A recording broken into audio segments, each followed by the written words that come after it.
நான் தான் சுபாஷினி. எனக்கும் கவினுக்கும் என்ன நடந்ததுன்னு எனக்கும் அவனுக்கும் மட்டும்தான் தெரியும். எங்கள் ரிலேஷன்ஷிப் பற்றியோ எங்கள் 2 பேரை பற்றியோ இனி யாருமே தப்பாக பேச வேண்டாம். யாருக்குமே எதுவுமே தெரியாது. உண்மை தெரியாமல் எல்லோரும் நிறையா பேச வேண்டாம். எங்கள் அப்பா அம்மாவுக்கும் இதுக்கும் எந்த சம்மந்தமுமே கிடையாது. அவங்கள பனிஷ் பண்ணணுன்னு நினைக்கிறது தப்பு. அவங்கள விட்டுருங்க. இவ்வளோ சுச்சுவேஷனில் எல்லோரும் அவங்கவுங்களுக்கு என்ன தோணுதோ அது எல்லாமே பேசிட்டீங்க. என்னோடய ஃபீலிங்ஸ் என்ன, நான் என்ன நினைக்கிறேன் அப்படிங்கிறத ரெஸ்பெக்ட் பண்ணி ஸ்ரீஸ் லவுட் ஸ்பீக்கருங்கிற பேஜில் ஒரே ஒரு பொண்ணு மட்டும் என்னை பற்றி பேசியிருக்காங்க.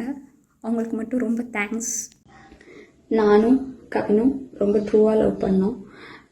கொஞ்சம் செட்டில் ஆக டைம் தேவைப்பட்டுச்சு. May 30 அப்போ வந்துட்டு சுற்றிட்டும் கவினும் பேசிக்கிட்டாங்க. அப்போ அந்த டைமுக்குள்ள வந்துட்டு அப்பா கிட்ட சுற்றிட்டு சொல்லிட்டான்.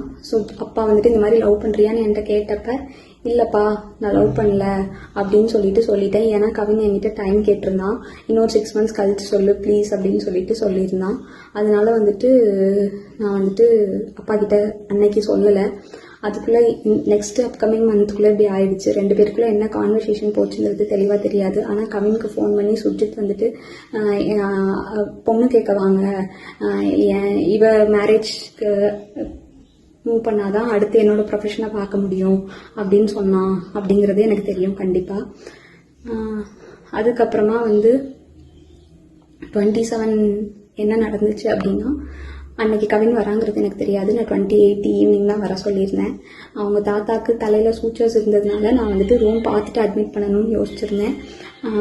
அப்போ வந்துட்டு ஆஃப்டர்நூன் மங்கம்மாள் சாலைக்கிட்ட வந்து நின்றுட்டு தான் எனக்கு வந்துட்டு தெரியவே செய்யும் அவங்க வந்திருக்காங்கன்னு சொல்லிட்டு. ஸோ டேரெக்டாக அவங்கள நான் அங்கே ஐபிக்கு கூட்டிகிட்டு போயிட்டு கவின் உள்ளே வந்தான். பட் அவங்க அம்மாக்கிட்டையும் மாமாக்கிட்டையும் மட்டும்தான் நான் பேசிகிட்டு இருந்தேன். பேசிகிட்டே அப்படியே கவின் வெளியே போயிட்டான். அங்கேருந்து கிளம்புறப்பந்தான் அவங்க அம்மாவும் கிளம்புறப்பந்தான் கவின் எங்கே அப்படிங்கிறதே நாங்கள் யோசித்தோம்.